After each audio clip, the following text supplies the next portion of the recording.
Arg! Ahoy there, matey! Welcome aboard the world of boating. Please stand clear of the doors. Por favor, manténganse alejado de las puertas. The radio show devoted exclusively to the boating lifestyle. You're gonna need a bigger boat. Brought to you by worldofboating.com, your internet portal for the boating enthusiast. I was just looking into buying a boat of my own. Call World of Boating toll-free now at 1-8888-28-BOAT. That's 1-888-828-BOAT. And welcome. This is the World of Boating. Greg, your first mate, Captain Patrick, Barry the boater, rounding out the crew as we navigate the latest boating news and information. All right, so, a few stories that we're going to navigate through, I know, that are posted up on the World of Boating Facebook page. We're going to get to them. I love the new T-shirt, by the way. They're comparing boat ownership to feeding strippers. So yeah, great way to promote boating, Greg. Hey, I'm just saying. Wait a minute. What does it say on the back of this T-shirt? It's a terrible T-shirt. No, I think it sums it up pretty good. I mean, it says boats are like strippers. They work until you quit throwing a $100 bill at them. Yeah, way to promote boating. So the question is that what it costs nowadays? I don't know. What do you mean? Are you talking about the boats or the? I'm talking about the strippers. Oh boy! I mean, when I went to my last, what was it, stag party? 1980. Yeah. Yeah. They were dollar bills. I mean, $100. That's a lot of inflation there. If there was one thing, just one perception that I could change through the power of radio, would be that boating, recreational boating, owning a recreational vessel does not have to be expensive to what that back of that shirt is declaring. It does not have to be. We've talked about ways to mitigate and limit and make it to where you don't have that mindset. And we use Barry quite often as an example of how to go about maintaining your boat, maintaining your trailer, and avoiding throwing hundreds of dollars at your boat. Barry doesn't throw hundreds of dollars at his boat, and his boat continues to work because Barry is very conscientious when it comes to doing scheduled maintenance, maintaining his vessel, maintaining his trailer, to where when he goes out, relatively has a trouble-free experience. And he doesn't patronize the adult entertainment complexes in South Florida, as far as I know. So, it kind of goes hand in hand. But that is true. I have been signed up with Boat US and that and Cito for, 15 years now, and I have yet to have to call them. Okay. All right. Because you can literally break out the oars on your boat and row it into shore. Actually, I don't have an oar, but I do have a push pole now. I do miss Cito used to have a radio check system that worked great, and they turned that off. Yeah. So well, now you got to just ask your fellow boating radio folks, right? Yeah, the ones who don't know how to use their VHF to save their life. Well, okay, there's that, I guess. Breaker, good buddy. Come on, rubber duck. Okay, well, moving on to other more serious stuff. Let's see. The NMMA, their Boating United Action Committee, put out a notice this week about a, public access to boating waters in the Gulf of Mexico. And I'll read it. It says the NOAA is considering regulations in the eastern Gulf of Mexico that would unnecessarily restrict recreational boating across or access in large areas of the Gulf. Now, this has to do with another animal that evidently NOAA feels is going to be threatened. And what is this? The Rice's whale? Rice's whale. Otherwise known as the Gulf of Mexico whale. Okay, of course. Which is a really bad name for a whale. Yeah. So there's been some proposed restrictions, I guess, that would limit all recreational boating and fishing vessels to travel at a speed of a bike, is what they say on this action alert. It's 11 miles an hour. Because listen, if you're in the Tour de France, you can go pretty darn quick on your bike. Yeah. That's right. And they, once again, this is according to the Boating United Action Alert. there has never been a documented case of a recreational vessel striking a Rice's whale. So, they're looking out for the whales. I get that, but of course the boating industry, the Boating United group is like the legislative arm of the National Marine Manufacturers Association, I believe. Barry just sent me a text. Yeah, Barry, you're right. He's a moron. Who?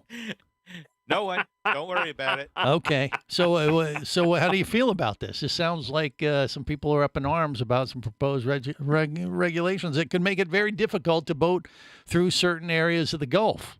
I suggest that people go onto the NOAA website or actually the Federal Register and find this notice, which I just sent to you, and read it. Okay, do from your NOAA. Own research. Well, wait a minute. If they're the ones that are proposing the law, then at least go out and read what it says. Don't necessarily rely on someone else to tell you how to think. Think for yourself. Okay, that's fine. That's too much work. All right. I prefer for the internet to tell me how to think, Barry. Yeah, I know. All right. So what have you learned then, Barry? Give Noah's side of the story. This. I mean, you gave me this homework assignment last minute. Well, what's hard to figure out? I mean, Boating United their whole organization is there to protect the rights of boaters and fishermen and our boating rights. So they're always on the lookout for issues like this that, may or may not be based in, in the best interest of boaters. I mean, everybody wants to protect the whales. Let's get that out first. There's not a boater listening right now who's thinking like, screw the whales. I don't care. That's not the case. But sometimes, they let's go. See what the restrictions are. All right. It says work through them. What do they say? The petition proposes a year-round 10-knot vessel speed restriction within the waters between 100 meters. Oh, forget meters. 100 meters deep and 400 meters deep. Go convert it yourself. Okay. From approximately Pensacola, Florida to just south of Tampa. So it gives you the latitude and longitude. So it's a section, if you can imagine, a roadway, apparently, that these whales travel back and forth. All right. So they want to put a speed limit in place, kind of like a manatee zone, it sounds like to me, right? Okay. Yeah. Patrick, what do you say? But if you can imagine the state of Florida, the part that dangles that could use some Viagra. So if you can imagine that part of it and put a Cheeto slightly off the coast, that's the zone. Yeah. Oh, so you're saying it's only the size of a Cheeto? Yeah. What is the square footage of miles? What is what do we know? I don't know. I have to sit and figure it out. The map I saw looked like a pretty big swath of ocean. You know something? This is where you do your own research. Again, think for yourself. Don't let others think for you. Okay. All right. But let's say roughly. Okay. So basically, on the carry the Y. Let's just get 200 miles. All right. 200 square miles are going to be put a speed limit or a speed zone in the Gulf of Mexico. Let's get something on the record right now. Barry and Patrick evidently both have no problem with this, it sounds like. Did we say that, Captain? That's what I'm asking. I'm putting you on the record. Did we say that? No, we didn't say that. I said, read the proposal, make your own decision then. Don't rely on other people to think for you. I'm actually going to take this position, okay? Because if I'm not mistaken, unlike the issue with the Atlantic right whales, where we've had repeated strikes reported, we've had cargo ships show up with right whales, splayed across the bow. We know that that's an issue. We know that we've had right whales that have been struck and killed out in the Atlantic. Okay, but they have, but not. Hold on. No. Wait. If you're gonna bring up that, you got to remember the other side of that coin is that they had been having strikes leading up before any rules proposals. There was another side to that story, and it wasn't showing any correlation between the speed of the vessels and how many whales were getting struck. Remember that, Patrick? Remember that too? Over in the Gulf of Mexico, the Gulf of Mexico whale. Okay. No reported strikes as of yet, right? That's what they say on this action alert. It says. All right. No.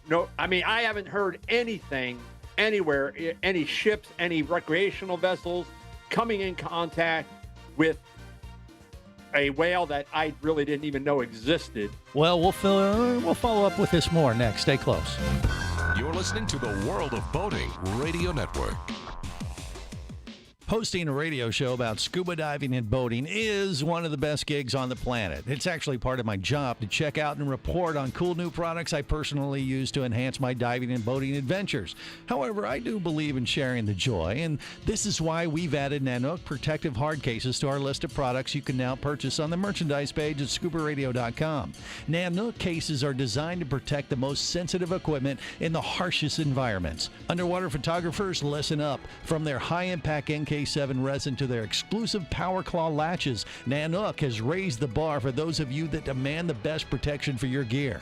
Plus, Nanook protective cases cost less than similar products currently on the market. The company has been around for over 15 years, but it's new to the U.S., so we've made a small number of Nanook cases available exclusively for you at a special introductory price on the merchandise page at scubaradio.com. Go there now and check out Nanook, the evolution of protection.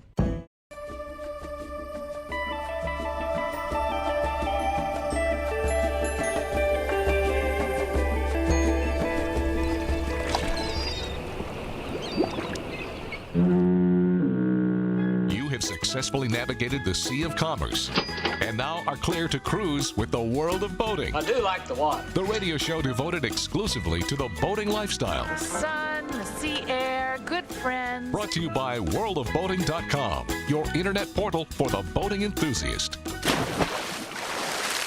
Batten down the hatches. Aye, aye, sir. Man the bowsprit. Stow the mizzenmast. Jibe the jib boob. Hoist the mainsail and lower the tattersail. Look sharp, lad. Pike the starboard, hatch the leeward. Thwarts and trim the scuppers of the port boot deck.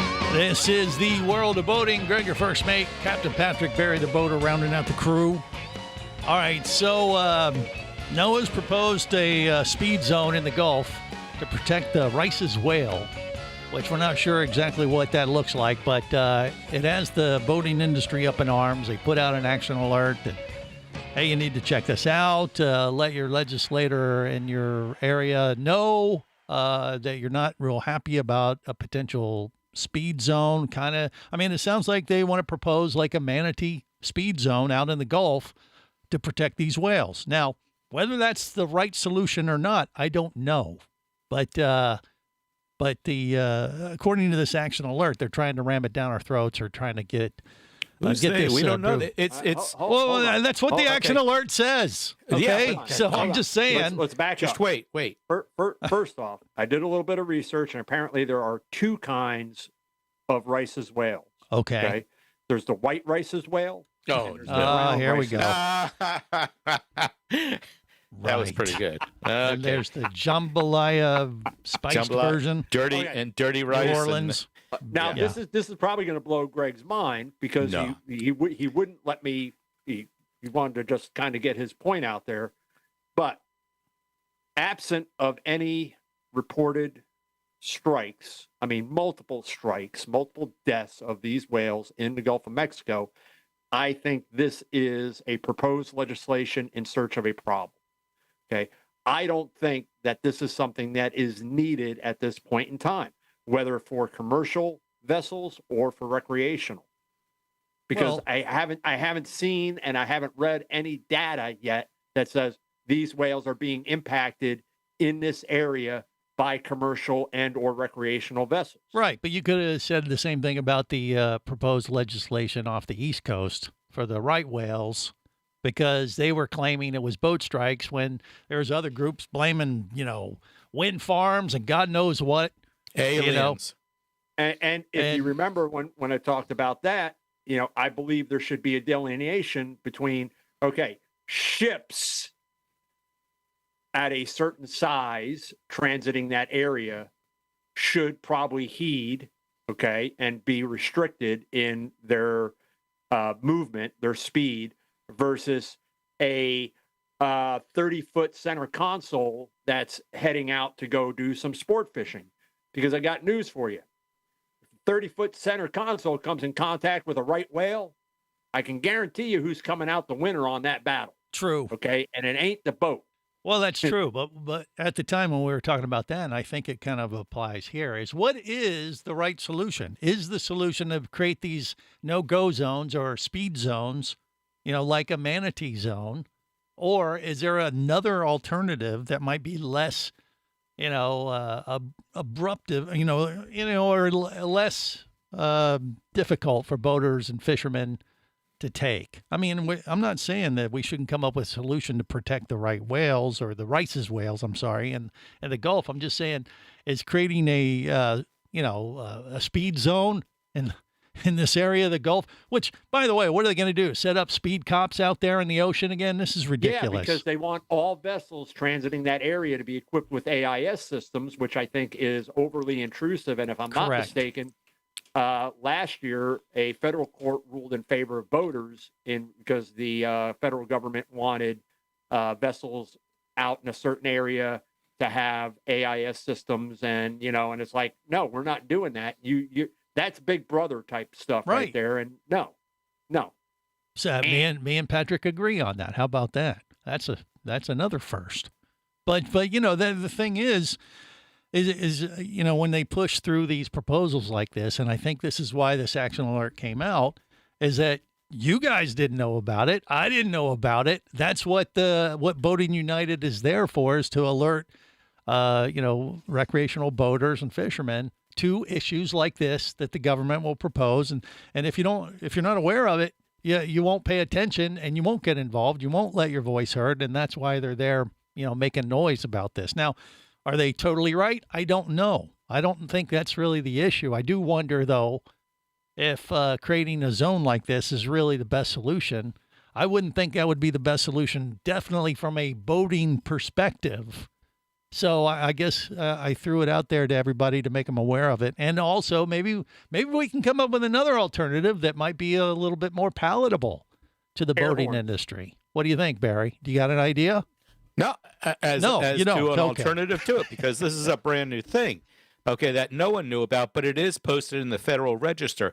I don't think any of us go out and look at the Federal Register every day to see what new laws are proposed. But I do. If you're okay, that's unusual. But if you I'm not so sure. if you believe that, then I really don't care for the speed zones that we have in the intracoastal. And I don't think it has anything to do with the manatees.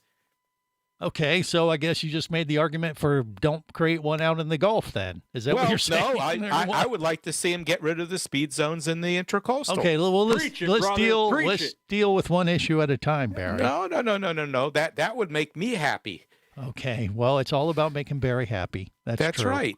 But no, I just wonder, though, as opposed to setting up a speed zone in the Gulf to protect these whales, could there be another alternative or some technical or technology that could help protect these whales better than just setting up a speed zone?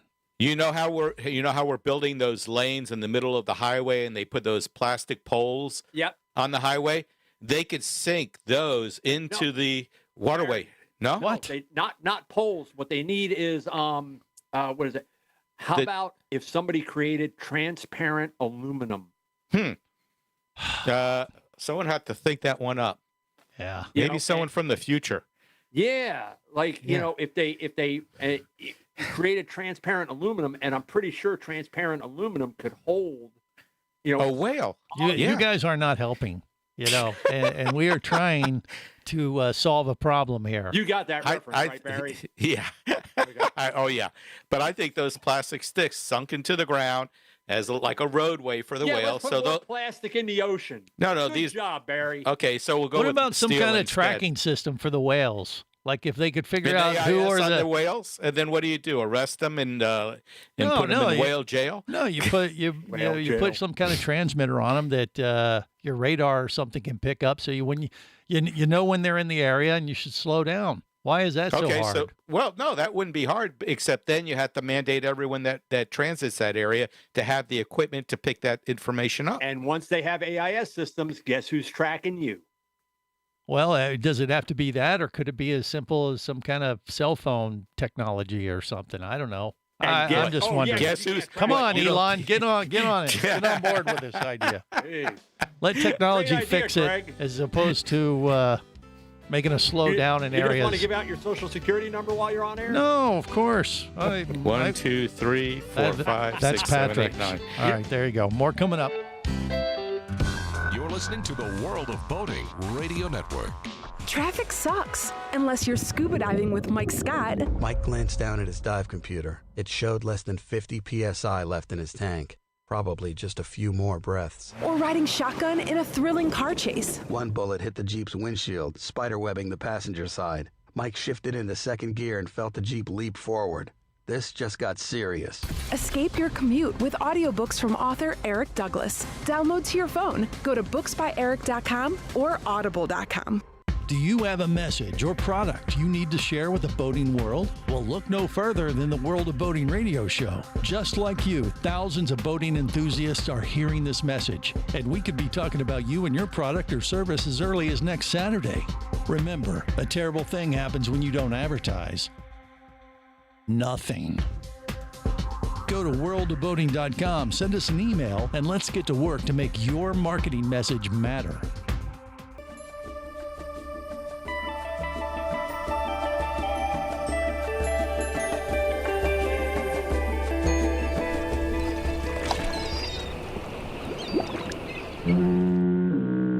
You have successfully navigated the Sea of Commerce and now are clear to cruise with the World of Boating. I do like the water. The radio show devoted exclusively to the boating lifestyle. The sun, the sea air, good friends. Brought to you by worldofboating.com, your internet portal for the boating enthusiast. Yoo-hoo, Mr. Pirate! What will we do with a drunken sailor? What will we do with a drunken sailor? What will we do with a drunken sailor at the light in the morning? This is the World of Boating. Greg, your first mate, Captain Patrick Barry, the boater, rounding out the crew as we navigate the latest boating news and information. Okay, so we got other things that you can find on the World of Boating Facebook page, among other things. Like a cool new T-shirt for the boater on your list. We'll leave it at that for now. And then, I don't know, there was another story. I don't know what made it on the Facebook page, but I saw a cool new jet boat dinghy. Did we get that up there? Patrick, did you see that? Like 5 people can hang on this jet boat. I was like, whoa, this looks pretty sweet. Because I love the fact it didn't have a prop. And it looked like it was big enough where you could actually dive off of it as well.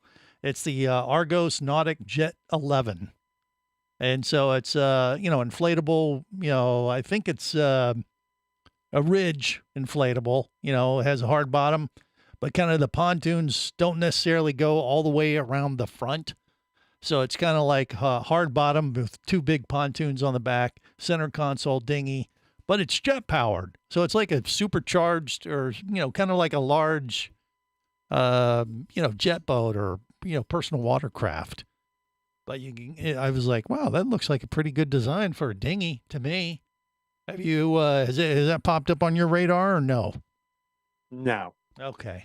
But have you heard of that brand? The Argos? What do you mean by jumping off of it? Not like that new TikTok thing where they're jumping off boats at 30 miles an hour. All right, hold on there, buddy. Hold on. Okay. Yeah. Okay. One thing at a time. The Jet 11. Yeah. Yeah, the Jet 11 might be like the smallest boat that Argos builds. No, jet boats in general, stupid. Why? That wouldn't make it. I mean, I'm looking at the picture of this thing. I'm thinking that would be a pretty great dinghy for someone like, Mike the Mariner on his 35-footer or something like that. Okay. No? Mike is all about the Craig Cat. We tried to talk him into a true dinghy. He went against. But what's the problem with having a jet boat closer to the wildlife for your dinghy? What would be the problem with that? Why wouldn't you want that? He didn't want it. He wanted the you Craig said Cat. you didn't like the idea of this. Why?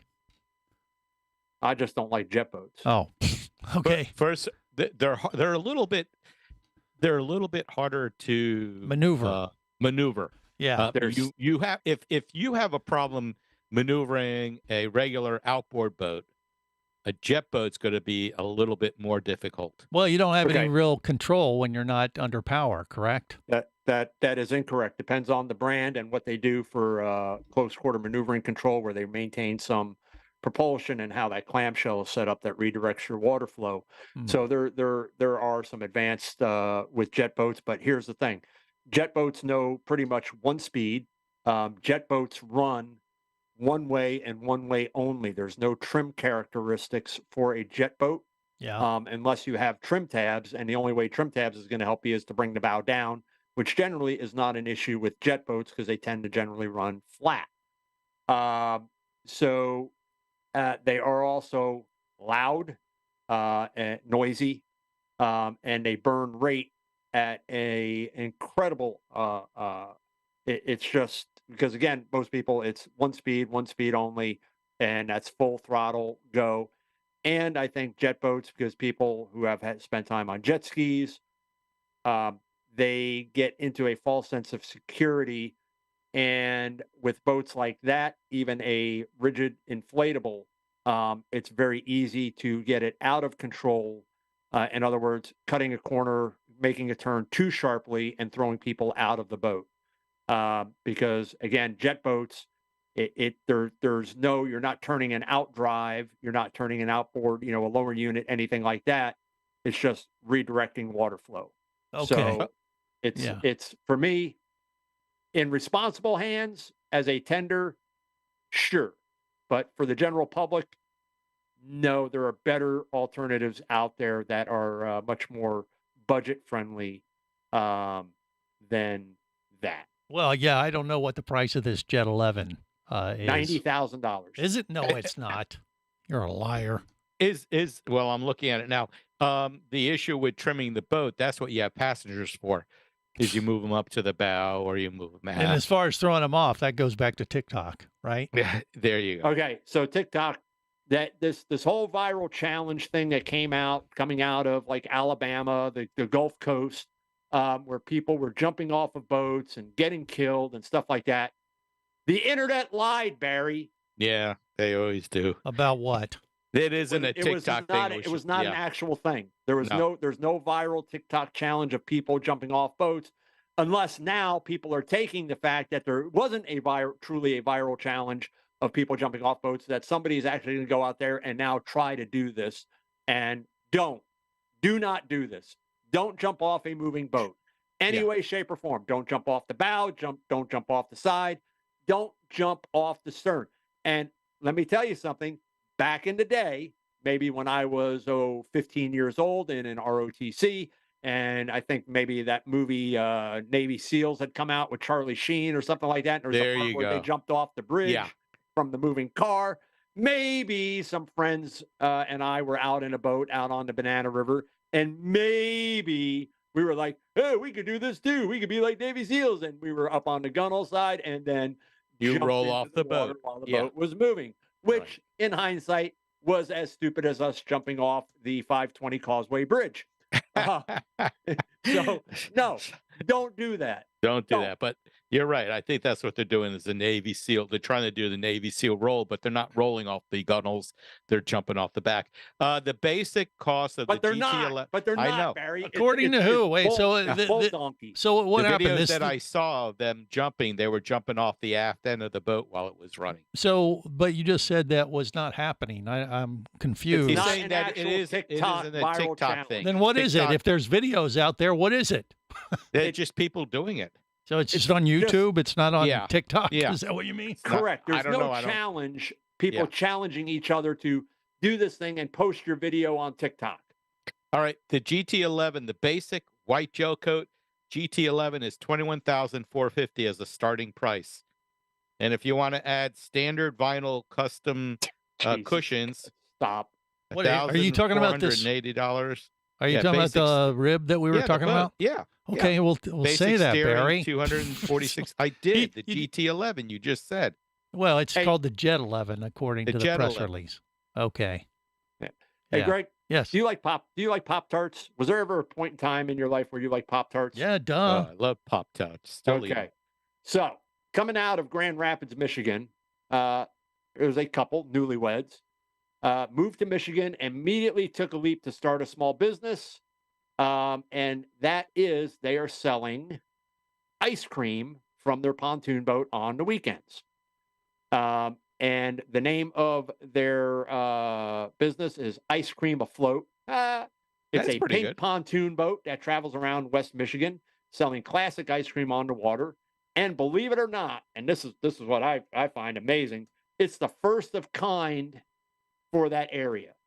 Now, how does this tie into Pop-Tarts? I just had an idea that, and I never even thought about it. Taking 2 Pop-Tarts and putting ice cream in the middle. Like What the hell is sandwich. wrong Like with a Barry? sand- like an Is ice Barry cream having a sandwich. stroke? Yeah. I've never thought about doing that before. It's a Pop-Tart. What triggered that thought in his brain, Patrick? Barry, you need to go and like seriously, like What I'm is going going on? shopping after this. patent it, whatever it is. You know what? I don't know what he's on, but I think I might be interested in giving it a go. I think it sounds.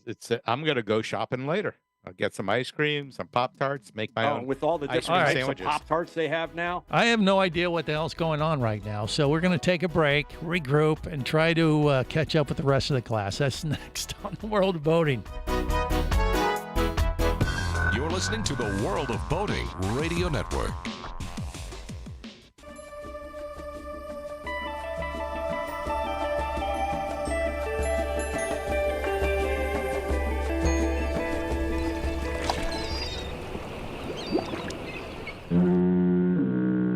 You have successfully navigated the Sea of Commerce and now are clear to cruise with the World of Boating. I do like the water. The radio show devoted exclusively to the boating lifestyle. The sun, the sea air, good friends. Brought to you by worldofboating.com, your internet portal for the boating enthusiast. Guys, we have a situation. I broke the bathroom. How the heck did you manage to do that? We ran out of TP, so I had to use my shirt. Ew. Well, long story short, turns out that pipes on the boat are not BVT compatible. This is the World of Boating. Greg, your first mate, Captain Patrick Barry, the boater, talking about boats and Pop-Tarts. Why? I don't know. Maybe Captain Patrick can shed some light on this because, I don't know, it triggered something in Barry. Next thing you know, he's coming up with new Pop-Tart flavors or I don't know. What the hell? That's going to be my. I need to make money, and this will be the one that allows me to make money if you give it away. Okay. So, these newlyweds, Megan Ward and Isaiah Kenny, up in Grand Rapids. So they started this kind of the side business. So they've got this pink pontoon boat, Ice Cream Afloat is the name. She is a former high school teacher, and Isaiah is a actual Pop-Tart maker. He works days at Kellogg's in Wyoming making the batter. I mean, you talk about your dream job. I make Pop-Tarts. Aha. Okay. I mean, that's better than the people who make Peeps because Peeps are disgusting. So the Pop-Tarts inspired the layout or design of their vessel or the color of their vessel or what? No. I saw the picture. It was like bright just an pink. interesting side note to the story, Greg, is that the guy who's selling ice cream from a boat is actually also makes Pop-Tarts by day. Okay, so that was, but I thought he was inspired. I saw the color. It looks like that pink, sprinkly, gooey stuff you see on the top of Pop-Tarts. You don't think that inspired the color of their vessel from the boat I saw? I think visually it's appealing for people that are out on the water. Say, here comes the Ice Cream Afloat boat. Let's wave them down. Okay, which is a great name. It is. All right. Yeah. I don't know. I saw some inspiration there from his Pop-Tart background. That's what I saw. I saw that pink icing that goes on Pop-Tarts. Now, evidently, Barry prefers ice cream and Pop-Tarts. No, I just came up with that idea. Now, if the guy on this boat who works for the Pop-Tart company, Kellogg's, decided to give that idea to Kellogg's, I would like something from Kellogg's for coming up with that idea. Like some free ice cream sandwich Pop-Tarts? That would be nice. Or $1 million. Or $1 million. Okay. Let's say 1.75% of the annual gross. That would be fine. Of ice cream Pop-Tarts. I think that would do great.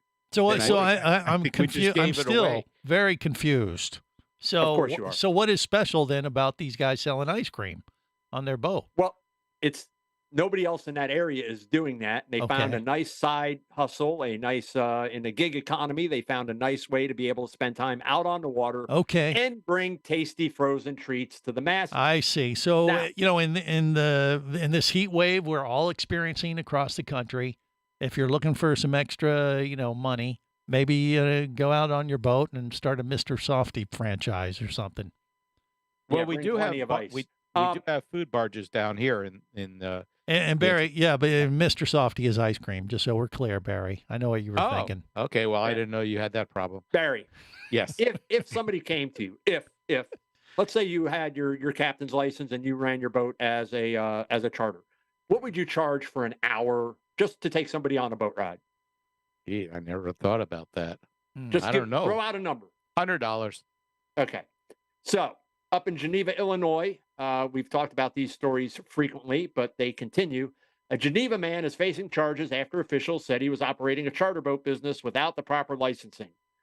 So this guy, Clayton Starr, has been transporting people around the chain of lakes as of June 23rd without a captain's license, which is required per federal regulations. And again, I think we are moving towards that just shouldn't even be a thing anymore. Anyway, he charged the group, and this should have been the first tip-off, $500 for 2 hours. Oh, that's a little pricey. Seems like it. It'd be like, man, is this like, are we going on like a 90-foot yacht? Nope. On my little 20-footer, and I'm going to give you a little tour around. It's $500. Wait, now, is he offering Pop-Tart ice cream sandwiches? Oh, God. Oh, then it would be worth it. Right. There you go. According to Barry. That's right. So buy them while they're cold. Here's the thing: when we do get into this, when you are running a charter business, a true charter business, or if you're not running it, you're not legally. I think you shouldn't, to be able to run people on a charter. I don't think that a merchant mariner's license is needed anymore. I think that there's enough regulations out there to where if you're going to run it as a business, it's legally licensed as a business. You have to abide by these Coast Guard regulations, where the proper safety equipment, the properly trained staff on your vessel, things like that. Yes, but I think the era of hey, I'm a legally licensed merchant mariner to run a charter boat. I don't listen. All you have to do is pass the test to get your merchant mariner's credential. There's 4 sections for the OUPV test. All you got to do is go and pass the test, pass the background check, pass your physical, and at no time does the Coast Guard get on the vessel with you and make sure that you know how to drive the friggin' boat, whether it's a 20-footer or it's a 70-footer. Let alone know how to put ice cream between 2 Pop-Tarts. Stop giving away my secrets. So anyway, this guy was cited for operating watercraft for hire without a license, operating watercraft without proper equipment, failure to pay license fees, failure to display a license, and many other boating violations. I'm sure he also put that on his tax return. He was making this side money. He was reporting all his income, right? Like a good American. $250 an hour, man. It seems. I don't know. I don't know what is the going rate for. That's a great side hustle if you can get away with it. But that's the key, getting away with it, right? So I know I got to raise my rates when I take Greg out. There you go. No, there's the Greg rate, and then there's the Patrick rate.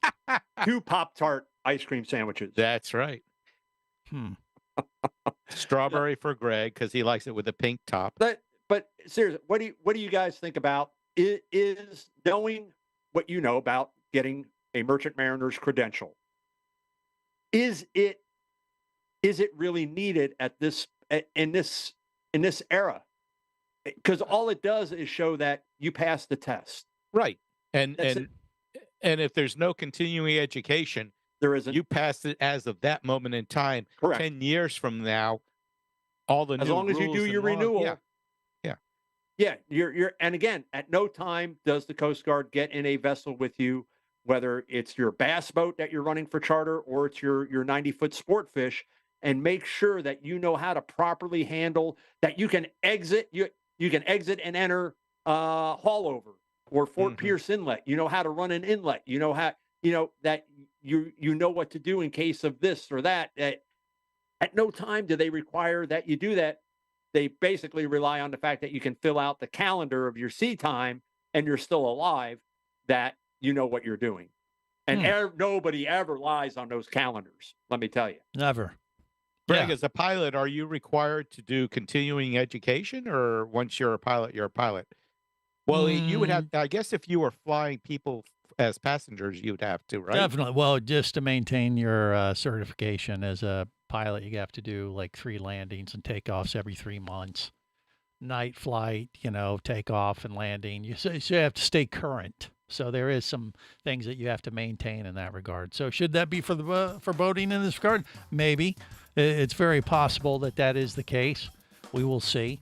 So I guess we're just going to wrap it up on that thing, on that note, because I'm going to grab a couple Pop-Tarts, some ice cream. I'm not sure if it's going to be chocolate, vanilla, but evidently it's strawberry Pop-Tarts, and have a feast. And on that note, we'll wrap it up. Till next time, remember, whether it's sail or motor, life is better as a boater. Safe boating, everyone.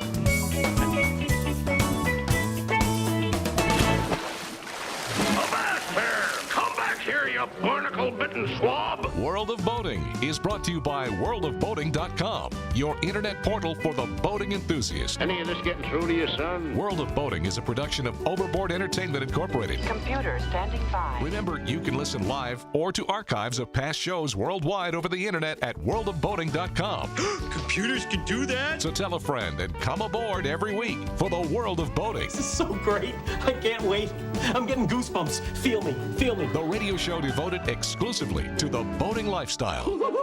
TTFN, ta-ta for now. The opinions you just heard on the World of Boating are those of the hosts, callers, and guests. They are not necessarily those of any station or network, its management, or advertisers. What are you being such a weenie for? While on the water, your safety and the safety of many others depends on you. So boat smart and operate your vessel only after receiving the proper training and instruction for your area. There is a fine line between genius and madness. Have any questions or comments? Feel free to do so via the web at worldofboating.com.